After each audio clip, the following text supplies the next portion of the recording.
Satuan Reserse Narkoba Polres Manokwari berhasil menangkap bandar pengedar sekaligus pemakai narkotika jenis sabu-sabu.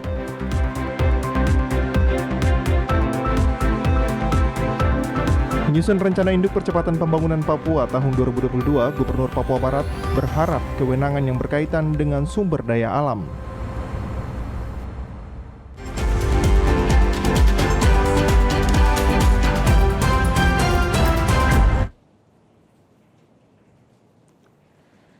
Salam jumpa pemirsa, senang sekali saya, Bert Alen Rumbiak, dapat kembali menjumpai Anda dalam program berita Papua Barat hari ini. Sejumlah informasi di Papua Barat akan kami hadirkan untuk Anda. Inilah berita selengkapnya. Satuan Reserse Narkoba Polres Manokwari Papua Barat berhasil menangkap bandar pengedar sekaligus pemakai narkotika jenis sabu-sabu berinisial TJ, 35 tahun dari Makassar. Barang bukti sabu seberat 3,42 gram berhasil disita dan saat ini pelaku dan barang bukti telah diamankan di Rutan Polres Manokwari untuk menjalani pemeriksaan lebih lanjut. Kata Kapolres AKBP Dadang Kurniawan Winjaya kepada awak media saat jumpa pers Selasa 18 Januari sore kemarin. Dari hasil pemeriksaan, pelaku mengaku barang bukti sabu dibeli oleh dirinya ke seseorang yang berada di Makassar. Pelaku ini membeli narkotika sabu untuk dikonsumsi sendiri untuk menambah stamina pada saat kerja.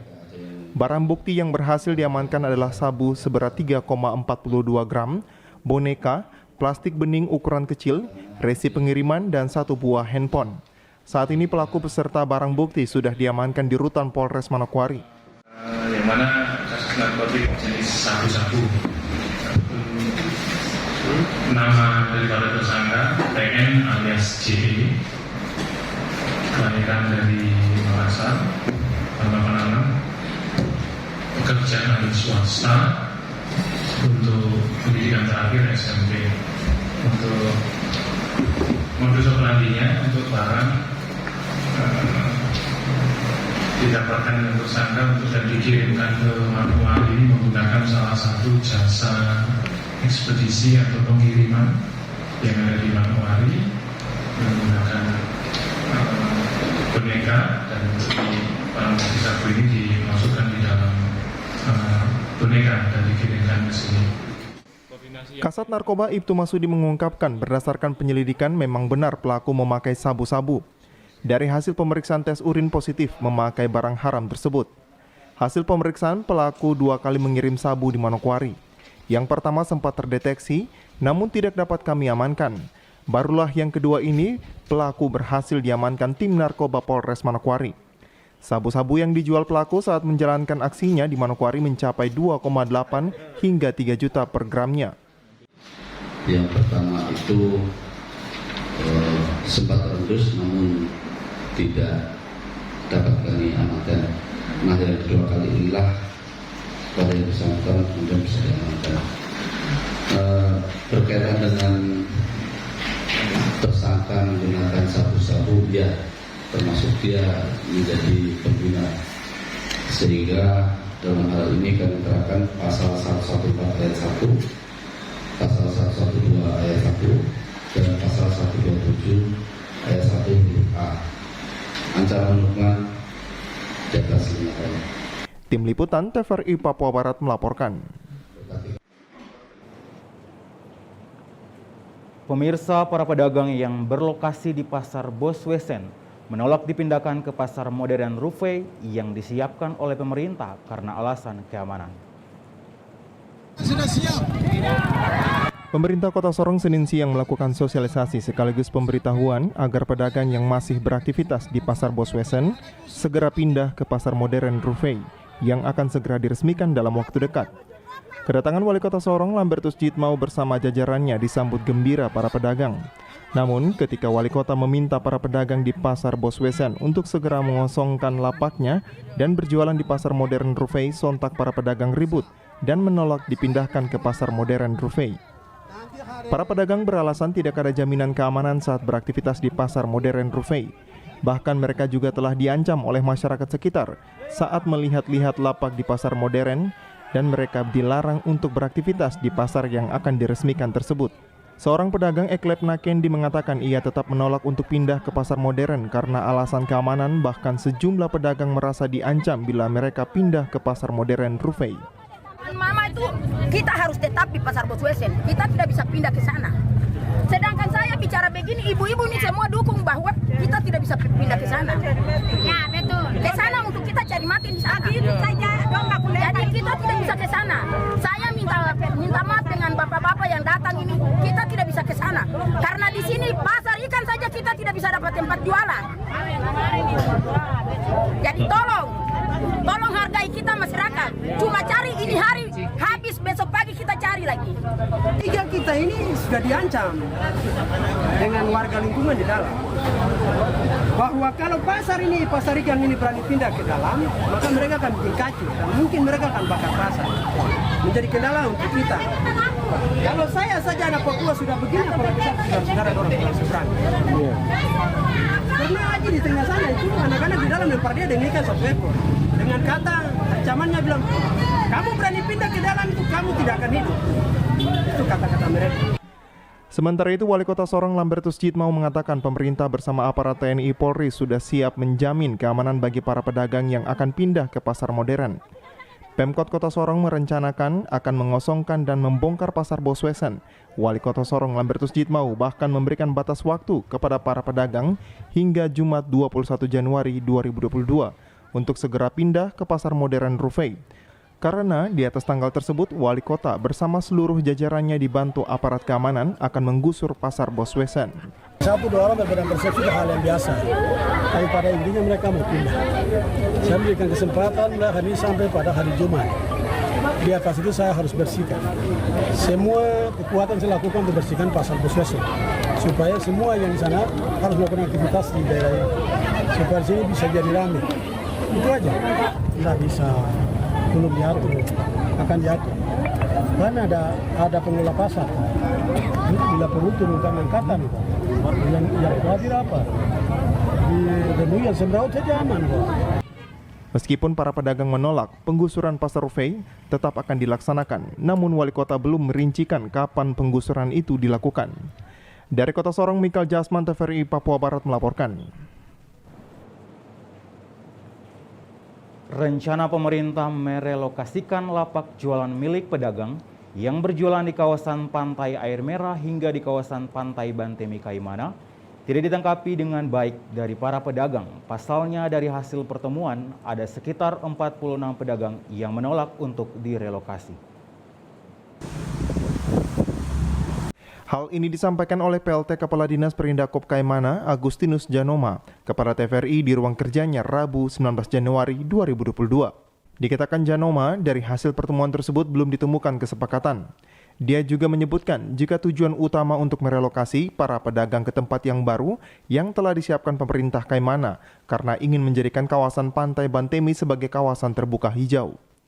Sebelumnya, puluhan lapak milik pedagang makanan dan minuman mulai dari kawasan Pantai Air Merah hingga kawasan Pantai Bantemi Kaimana, tepatnya di depan Tugu Olahraga, akan segera direlokasi oleh pemerintah daerah melalui Dinas Kebudayaan dan Pariwisata serta Dinas Perindakop Kabupaten Kaimana.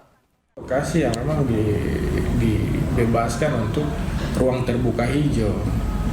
Ruang terbuka hijau untuk lebih bebas melihat pantai, karena dari kota ke sini ada sebagian bangunan sudah menutupi itu. Jadi cuma sebagian itu saja yang dipakai untuk melihat senja dan segala macam itu. Jadi mereka tempatkan juga belum ada izin karena itu pemerintah punya, harus mereka seharusnya minta izin. Kemarin kita sudah mendata terus kita undang untuk hari Jumat kemarin tanggal 14 itu Januari 2022. Dari hasil undangan itu, pertemuan itu yang hadir 46 orang yang ikut pertemuan kemarin. Iya, masukan-masukan terkait dengan itu ada yang sepakat untuk bersedia untuk direlokasi, terus kemudian ada juga yang mau menetap di situ. Ya, banyak usulan-usulan yang mereka sampaikan ke kami terkait dengan mereka mau tempat di tempat itu usulan terkait untuk ada penataan yang lebih bagus lagi supaya di situ, dan pada dasarnya dan mereka juga bersedia untuk membayar pajak ke pemerintah. Puluhan lapak jualan tersebut akan dipindahkan ke lokasi yang baru yang disediakan oleh pemerintah daerah, yakni di bekas gudang Pasifik yang terletak di kawasan Jalan Utarom Kroi, Kaimana. Dari Kaimana, Arfad Jempo, TVRI Papua Barat melaporkan. Mohon maaf, pemirsa, dalam rangka menyusun rencana induk percepatan pembangunan Papua tahun 2022 hingga tahun 2041, Gubernur Papua Barat Domingus Mandacan berharap kewenangan yang berkaitan dengan sumber daya alam, sumber daya manusia harus lebih diperhatikan. Besar sekali untuk merumuskan Rapat penyusunan rencana induk percepatan pembangunan Papua tahun 2022-2041 yang berlangsung di Kabupaten Manokwari, Provinsi Papua Barat bertujuan menjaring semua masukan dari perwakilan masyarakat Papua terkait arah pembangunan dalam rangka otonomi khusus Papua di Provinsi Papua. Pertemuan tersebut dihadiri Gubernur Papua Barat beserta pimpinan organisasi perangkat daerah, Majelis Rakyat Papua Provinsi Papua Barat, DPR Provinsi Papua Barat, tokoh agama, akademisi, tokoh perempuan, dan juga tokoh pemuda.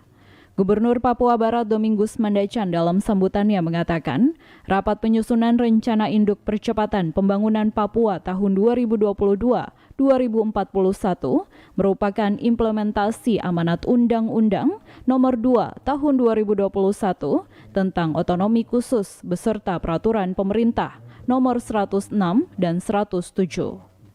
Lebih lanjut disampaikan, Undang-undang dan peraturan pemerintah sudah ditetapkan. Sekarang tugas yang menunggu yaitu penyusunan peraturan daerah khusus yang sedang dilakukan dengan waktu yang diberikan paling lama hingga bulan Juli 2022 berkaitan dengan rancangan peraturan daerah khusus dan diharapkan bisa melibatkan masyarakat adat.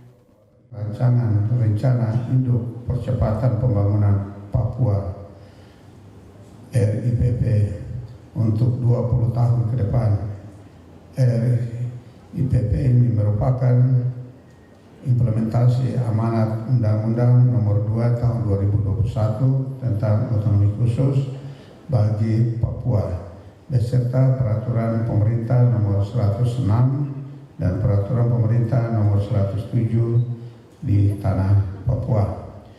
Nah, untuk itu perlu saya sampaikan kita semua bahwa undang-undang sudah selesai, yang sudah ditetapkan, kemudian PP-nya juga sudah ditetapkan. Sekarang kita diberi tugas tanggung jawab lagi untuk menyusun Perdasus yang sedang kita diberikan waktu sampai dengan paling lambat bulan Juli 2022 ini menjadi tanggung jawab kita semua, ya, sehingga tadi undang-undang sudah ditetapkan, PP sudah ditetapkan. Sekarang tugas dan tanggung jawab kita adalah sedang menyusun atau merancang Perdasus. Nah, sehingga tim kerja kita, Pak Wakil Gubernur selaku Ketua tim bersama dengan UNIPA dan juga bersama dengan OPD-OPD terkait dan juga DPR dan juga berbagai lembaga representatif masyarakat adat yang juga terlibat, dan juga forum ini juga penting untuk mendapatkan masukan-masukan. Sementara itu, Sekretaris Utama Bappenas Hermawan Haryoga dalam sambutannya mengatakan, perumusan yang direncanakan dalam penyusunan rencana induk percepatan pembangunan Papua tahun 2022 hingga tahun 2041 akan didekati dengan 5 kerangka pembangunan, yaitu meningkatkan sumber daya manusia, pembangunan ekonomi dan pemberdayaan masyarakat, pembangunan infrastruktur dasar dan konektivitas, pengelolaan lingkungan hidup, dan perbaikan tata kelola pemerintahan. Di dalam dokumen RIPP ini, percepatan pembangunan Papua didekati melalui 5 kerangka pembangunan, yaitu yang pertama peningkatan kualitas sumber daya manusia unggul, berkarakter dan kontekstual Papua. Sekali lagi, kontekstual Papua. Kedua, pembangunan ekonomi dan pemberdayaan masyarakat. Ketiga, pembangunan infrastruktur dasar dan konektivitas. Keempat, pengelolaan lingkungan hidup yang berkelanjutan. Dan kelima, perbaikan tata kelola pemerintahan. Dengan dilaksanakan rapat penyusunan rencana induk percepatan pembangunan Papua tahun 2022-2041, diharapkan percepatan pembangunan Papua dan Papua Barat benar-benar dirasakan manfaatnya oleh masyarakat, terutama masyarakat Papua. Jimmy Tabisu, TVRI Papua Barat melaporkan. Informasi selanjutnya akan hadir setelah jeda berikut ini. Tetaplah bersama kami.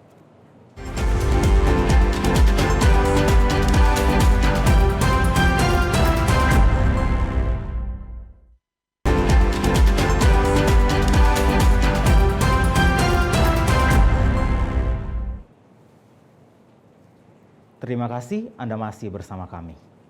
Pemirsa, di akhir masa jabatan Gubernur Papua Barat pada bulan Mei mendatang, Partai Nasdem mengusulkan agar PLT yang dilantik harus paham dan memahami kondisi daerah sehingga program pemerintah yang sedang dikerjakan dapat terus berjalan hingga tahun 2024. Hal tersebut disampaikan Wakil Ketua Umum DPP Partai Nasdem, Ahmad M. Ali, pada jumpa pers beberapa waktu lalu. Menurut Ahmad Ali, tahun 2022 banyak pejabat yang akan mengakhiri masa jabatannya dan akan diisi oleh pelaksana tugas, sehingga diharapkan agar tidak adanya politisasi dan penempatan orang yang memahami kondisi daerah. Ahmad M. Ali menambahkan, masa jabatan kepala daerah satu periode yakni 5 tahun, dan di tahun 2022 akan ada beberapa kepala daerah di Indonesia termasuk Papua Barat yang mengakhiri masa jabatannya. Untuk itu Partai Nasdem berpedoman pada aturan perundang-undang sehingga kalau ada perpanjangan masa jabatan harus melalui kajian dari pemerintah. Pertama, bernegara itu berkonstitusi. Konstitusi mengatur bahwa masa jabatan kepala daerah, presiden, satu periode 5 tahun. Nah, memang kemudian Pak Mandacang akan mengakhiri masa kepemimpinannya pada tanggal 12 Mei 2022. Nah, hari ini kita tahu bahwa banyak sekali isu yang berkembang. Tapi bagi Partai Nasdem hari ini belum mau menanggapi secara gegabah bahwa hari ini Partai Nasdem berpedoman pada aturan perundang-undangan. Lebih lanjut disampaikan, di tahun 2022 akan terjadi pergantian masa jabatan kepala daerah di seluruh Indonesia dan pilkada yang akan dilaksanakan pada tahun 2024 harus sesuai mekanisme. Untuk itu Partai Nasdem mengusulkan agar para sekda dapat dilantik menjadi PLT Gubernur, Bupati, dan juga Wali Kota karena merekalah yang memahami tentang kondisi daerah yang mereka pimpin. Tentang bagaimana, apakah kemudian dalam pengangkatan PLT terjadi politisasi oleh kekuasaan? Ini juga yang harus dipikirkan. Nah, maka kemudian supaya terjadi kegaduhan harus segera dibuat mekanisme. Kalau kemudian terjadi pergantian 2022 dan kemudian pilkada tetap 2024, harus ada mekanisme. Partai Nasdem mengusulkan supaya tidak terjadi kegoncangan, maka kemudian para sekprov dan sekda kabupaten ex officio menjadi PLT gubernur maupun bupati dan wali kota, supaya kemudian tidak terjadi goncangan, supaya kemudian yang nanti melakukan PLT itu orang yang sudah mengetahui, memahami betul tentang kondisi daerahnya. Hal tersebut diusulkan Partai Nasdem agar tidak terjadi politisasi oleh pengusaha dan sehingga proses pemerintahan dapat terus berjalan sesuai dengan program yang sudah ditetapkan dalam rencana kerja pemerintah tahun 2022. Jimmy Tabisu, TVRI Papua Barat melaporkan. Masyarakat Manokwari dihimbau untuk selalu waspada terhadap bencana banjir dan longsor. Selain itu, nelayan yang hendak melaut untuk selalu menginformasikan lokasi atau posisi mereka ketika berada di laut. Akhir-akhir ini cuaca di Manokwari mengalami intensitas curah hujan yang cukup tinggi. Mengantisipasi hal itu, Kantor Pencarian dan Pertolongan SAR Manokwari memberikan himbauan kepada masyarakat untuk selalu berhati-hati terhadap kemungkinan terjadinya bencana banjir maupun longsor. Monce Bruri mengatakan, meski belum ada kejadian yang signifikan di wilayah Manokwari, namun SAR tetap berkoordinasi dengan Badan Penanggulangan Bencana Daerah untuk memberikan sosialisasi kepada masyarakat, terutama yang tinggal di daerah pegunungan yang rawan longsor dan daerah pesisir yang rawan banjir, untuk terus berkoordinasi bila terjadi hal-hal yang dianggap rawan.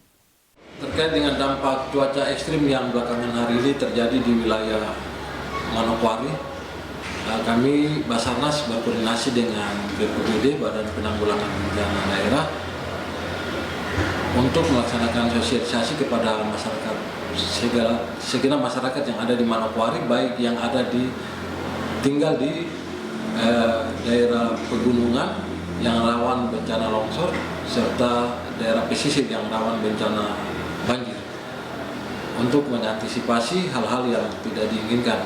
Namun puji Tuhan sampai dengan saat ini belum ada indikasi atau bencana yang terlalu signifikan, sehingga saat ini Manokwari masih dalam kondisi aman dan stabil. Monce juga menghimbau kepada para nelayan yang berada di laut untuk selalu memperhatikan kondisi cuaca di laut yang sering berubah-ubah dengan mengecek alat keselamatan yang berada di perahu mereka. Selain itu, mereka diminta untuk memberikan informasi kepada keluarga saat berada di lokasi terakhir tempat mencari ikan. Notabene mata pencariannya di laut untuk selalu memperhatikan kondisi cuaca di laut, karena cuaca di laut terlebih khusus di Manokwari ini sulit untuk diprediksi. Saat ini memang cuaca cerah, namun hanya dalam beberapa saat akan berubah menjadi hujan dan bisa menimbulkan angin kencang. Jadi untuk nelayan yang melaksanakan pekerjaan melaut untuk memperhatikan kondisi cuaca, terlebih khusus alat keselamatan yang ada di atas kapal tersebut atau di perahu. Minimal memberikan informasi kepada pihak keluarga jika melaksanakan kegiatan memancing atau mencari ikan, kapan pergi dan kapan kembali. Karena banyak kejadian yang kami terima, yaitu pada saat melaksanakan pemancingan atau mencari ikan di laut, 1 hari 2 hari keluarga sudah datang melapor, ternyata yang bersangkutan belum mendapatkan hasil, sehingga menambah hari pencarian, sehingga membuat keluarga di rumah menjadi panik, sehingga langsung melaksanakan lapor. Jika ada informasi yang membutuhkan bantuan Basarnas terkait kecelakaan pelayaran maupun kondisi membahayakan jiwa manusia di area Manokwari dan sekitarnya, dapat menghubungi emergency call 115 dan 0986 22 10150. Natalindo Kerewai, TVRI Papua Barat melaporkan. Informasi tadi sekaligus menutup jumpa kita dalam program berita Papua Barat hari ini. Kami tetap mengajak Anda untuk mencegah penyebaran COVID-19 dengan cara memakai masker, mencuci tangan pakai sabun dengan air yang mengalir, menjaga jarak, menjauhi kerumunan, serta membatasi mobilitas dan bersedia divaksin sesuai kebijakan pemerintah. Indonesia pulih karena aku, Indonesia pulih karena kamu, Indonesia pulih karena kita. Mewakili kerabat kerja yang bertugas, saya Bert Alen Rumbiak mengucapkan terima kasih dan sampai jumpa.